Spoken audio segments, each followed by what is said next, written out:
Hello, friends. You might be asking, why am I dressed like a weird barbarian gnome? Well, I am actually crafting Scythian inspired scale armor. And here you go. Oh, I messed everything up. Sorry. Here's the chest part, and I'm working on different bits. And this is actually Scythian shaman's head.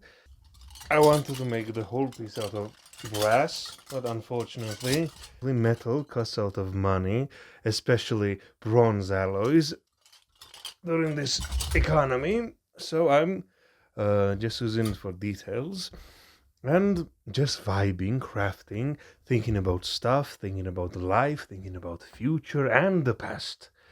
So I wanted to impromptu start a little bit of a conversation talking about my interests, this history, mythology, and a new topic I want to add to my channel, fantasy. Basically, I craft historical armors, then make videos about them. Sorry, I'll stop the clanking. Basically, my YouTube channel started making videos about historical armors and its inspiration, its history, how to make it, how was it used. Then I slowly added mythology videos about Caucasus and other parts of the world and its connection to each other. And now I want to add more fantasy, gnome and wizards and stuff like that. Last year, aka few months ago, I had a little bit of a crisis of faith. I didn't know how to continue my channel, how to improve, and thankfully, all of you, my dear viewers, gave me great suggestions and gave me basically inspiration to continue with my passions and bring it all to you, and hopefully, you will enjoy it as well. So, let's first talk about why I'm making Scythian scale armor. Why I'm making this type of armor? Well, basically, the simplest answer is some random inspiration hits my brain and I dedicate my whole life into achieving that goal, and it's driving me insane. And then later on, I try to justify it. Oh, wait, why am I making Scythian armor? Maybe I should make videos about battles of Scythians, North Caucasian nomadic warriors, enter into South Caucasus, battling with Colchians and other Georgian civilizations, blah blah blah blah. Then I decided to make Colchian armor. Here's a bit of a detail. Apparently, Colchians, my ancient ancestors, used to make dresses and bits of armor out of rope. Uh, Dedicated viewers might remember my rope hat. Apparently, more bits of armor was used in Georgium made out of rope, which is very interesting. And now, from just wanting to make Scythian armor, now I have to make Colchian armor. Then I started studying what type of armor my ancestors used to wear in the Bronze Age and in the in the Bronze and Iron Age. Started doing a lot of research, finding information, references, what scholars used to write, blah blah blah blah blah.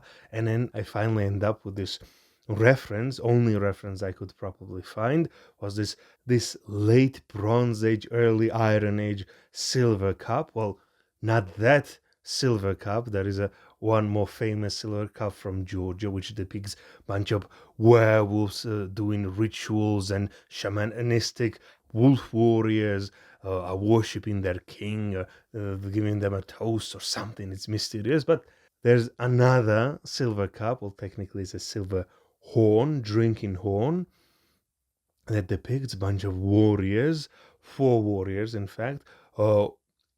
One from the left going to the right, and the others going from right to left, and they're battling each other. It's basically either a scene of large battle or a history of one warrior defeating a bunch of other enemies, and it's really interesting and mysterious. And unfortunately, this is the oldest and the only reference we have from this time period that I'm working on. And I'm trying to decipher it. What does this little lines on the silver cup mean? Is it armor? Is it decoration? What is it? Is he wearing a cuirass? Is he wearing something else? Is he wearing what? And I'm thinking, and I'm having a lot of fun. But I'm thinking about this idea, how I'm going to use this reference, what I'm going to add. Basically, I'm in my element.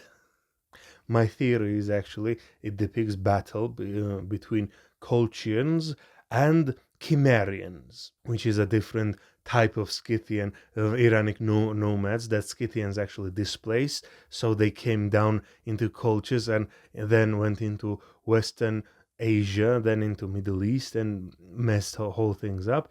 You might be familiar with Cimmerians from Conan the Cimmerian or Sumerian, different pronunciations of the same word. Northern barbarians that used to inhabit north of Caucasus and in between Black and Caspian Sea, where later Scythians, the costume that I'm making right now, um, came into, and we had a battle with them, and that's whole history. And I'm crafting, taking a lot of time, and I'm thinking about life. Why am I doing this? How did I came here? What does it all mean? Why am I doing this? Well, few years ago, I had an idea to make every type of arm from different time periods and different cultures, especially surrounding the Black Sea. That's how I started my YouTube channel. I decided to film the armors I was making and then put in crafting videos and historical videos too. Basically, I get random inspiration, make Scythian armor, make Colchian armor, make different types of armor, and then I try to justify it and turn it into some sort of a product, which unfortunately I'm really struggling to monetize.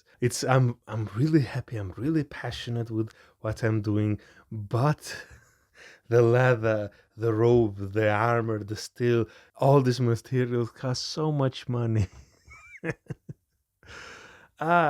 And I don't have any other source of income, so this is basically what jobless 20 something dudes do in the middle of the night. Craft random armor and think dress up like wizards. Of course, I'm not the only one struggling with how to turn their passions into monetary gains and turn their wild interests into careers.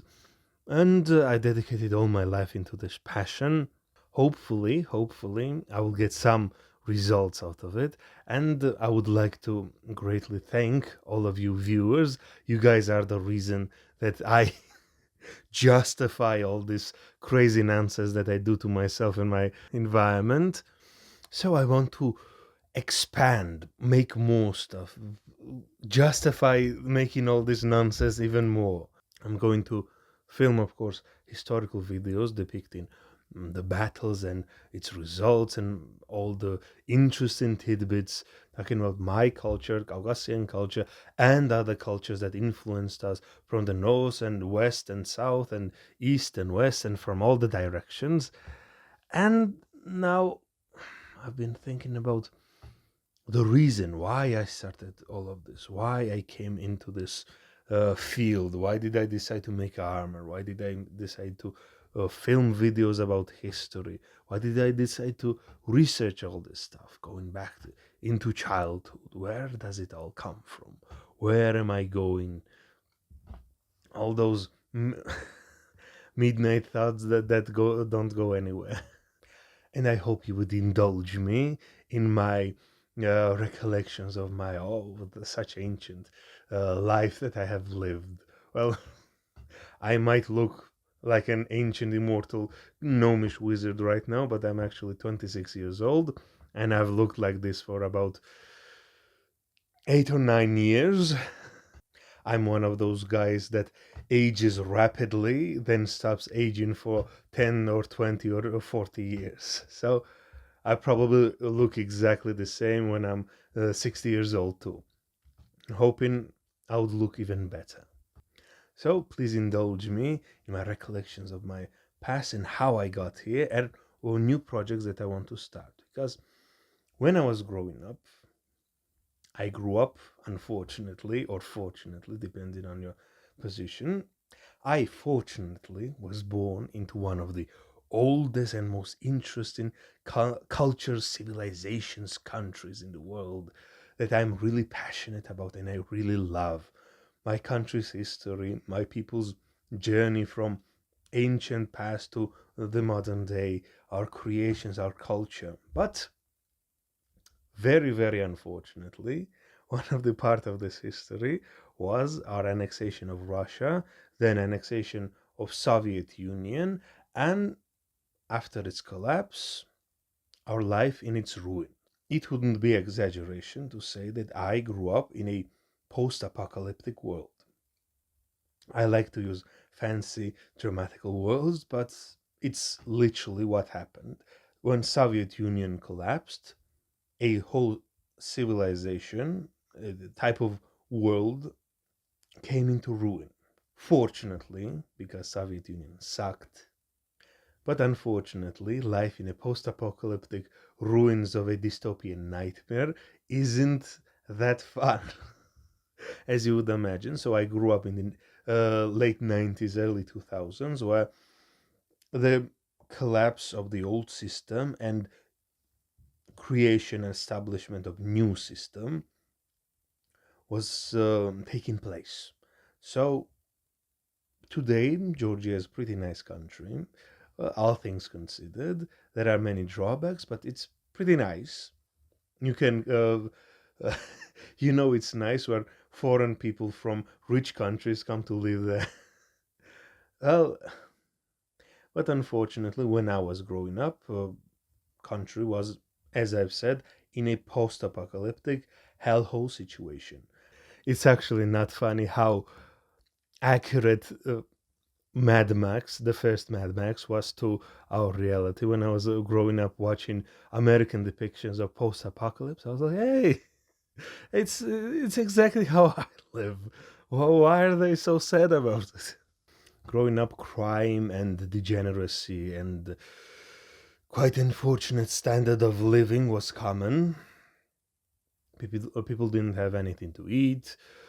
Only criminals were the authority in the country. It's similar, unfortunately, to this day. Many other countries still remain in that state.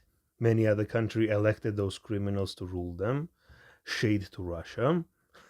But unfortunately, too many other post-Soviet states, many didn't recover. Georgia didn't fully recover, but we're doing much better, arguably, than others. Of course, Baltic states are doing the best. But other than them, in this situation, we're doing quite well. But when I was growing up, situation was dire. I fortunately was born into more progressive and enlightened family. My family members were all from artistic backgrounds. I'm not going to go much into detail about that. Uh, some of them are quite famous without me, and this video is about me and my journey. So, growing up in this quite tumultuous, there are of course troubles in every type of family, but fortunately, my family was of high culture. We were broke and probably more poor than average household, depending.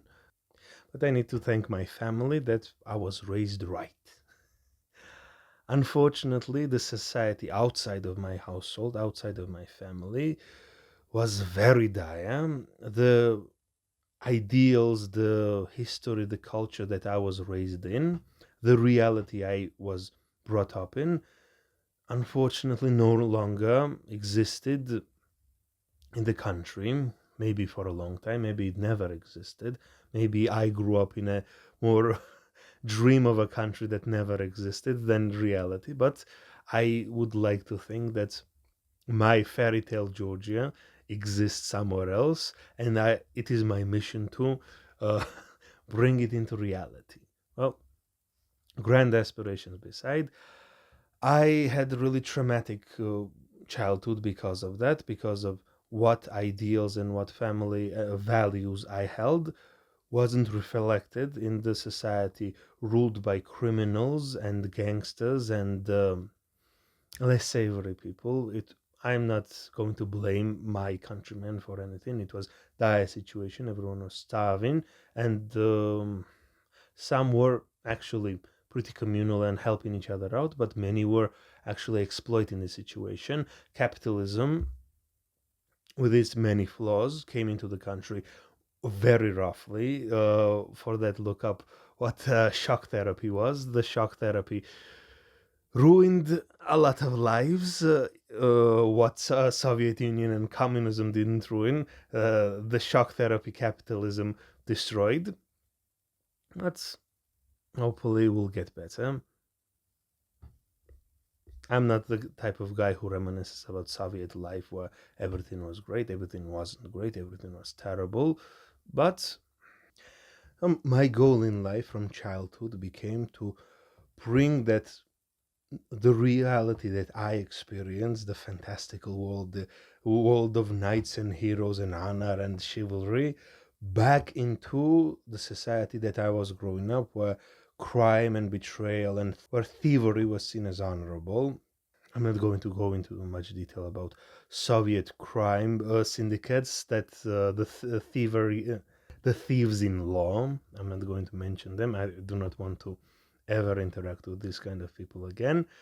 So I dedicated my life into researching mythology, history, learning about stuff, learning about filmmaking. My family is actually, most of them are actually filmmakers or related to film and television.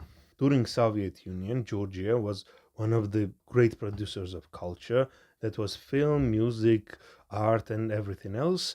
Like, for example, how British culture influences American culture.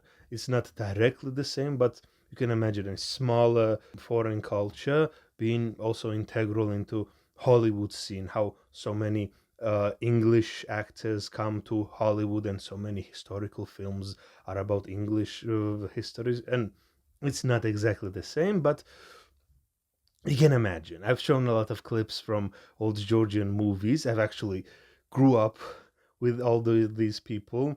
They're actually my family friends. I never, as a child, I never understood how grannies that my grandparents knew were actually such influential figures. Later, after they passed away, and I could not talk to them and learn from them, then I realized what I had and didn't truly appreciate. But unfortunately, when Soviet Union collapsed, the whole industry collapsed with itself. And when I was growing up, my parents' generation, how do I say it nicely? And uh, my parents' generation actually lived through that collapse and lost a lot of their possessions, their income, their dreams as childhood dreams. And I was raised with the belief that that dream died with Soviet Union, and Georgia could never become a creator of art and culture as it was in generations before. That was basically my childhood, growing up with these actors and filmmakers and musicians and poets and uh, great creators of Georgian culture who were all depressed because all of their income and the market of creation dried up, and they had many of them were glad that Soviet Union collapsed because Soviet Union was really oppressive, especially to artists and creatives who wanted to express themselves a little bit more than usual. Both my uncles are rock musicians, and you can look up history of rock and roll in Soviet Union and how Georgia was really instrumental in its development. But my dreams were basically repeatedly crushed when I was growing up. I do not blame my parents because that was the reality. The no longer existed that huge market. Georgia is tiny. Georgia has like 3.7 million citizens. You cannot make movies on the scale that Soviet Union market provided. And I kept that dream buried deep, deep into my heart, and I would create stories and great worlds. And I became fascinated with Hollywood and Western media and Japanese media and European films. How I used to love European films. What happened to it? Why did it collapse? My favorite movie growing up was, of course, Asterix and Obelix. Look at me. And I had this dream of maybe European film would go, but Hollywood took over everything, and I don't know. But then I found out about internet and YouTube, how creators could create freely in this space, and could start out from nothing, could start out from literally their little apartments and their rooms, talking to the microphones, and then send those into the world, and the world would be like, yeah, that's great, and then grew and grew and became greater creators making movies and bigger projects. And I was like, maybe there I can create. But then I had another crisis of faith. Then I went to university that took up 8 years of my life, and we are here. But during that 8 years, I dedicated myself to learning different crafts. I basically went Rambo and decided that I would be the whole crew. I wanted to be a filmmaker when I was 16 years old. I went into a film class studio. I really loved Pioneer Film in Georgia. It's really interesting backstory that I might go into later. I went there for years. I learned a lot of things about filmmaking, and the most important lesson I learned is that you need quite a lot of resources, a lot of skills, different departments to actually create something. And then I decided to maybe I'll become all of those things: the costume department, the actor, the filmmaker, the cameraman. I will be all of them. And you can imagine how much work and dedication it takes to learn every skill involved in filmmaking, and learning everything. And of course, all that learning told me that it is impossible to do everything on your own. Well, unfortunately, I had a lot of issues with relationships, and because I grew up with a lot of negative influences childhood. Imagine being a nerd. Now imagine being a nerd in post-Soviet, post-apocalyptic ruins where criminals and gangsters are seen as heroes, and nerds who like to talk about knights and swords and uh, adventures are not seen as um, people to appreciate. And I got, let's just say, bullied relentlessly all my childhood because of that, because I wouldn't abandon the ideals, and said that thievery is wrong when thieves ruled the country, and said that thievery is law and thievery is right. So I developed a lot of personally issues that I couldn't make friends. So then I decided to learn animation, then realized that doing animation, you actually need to learn how to draw. And then I started learning how to draw.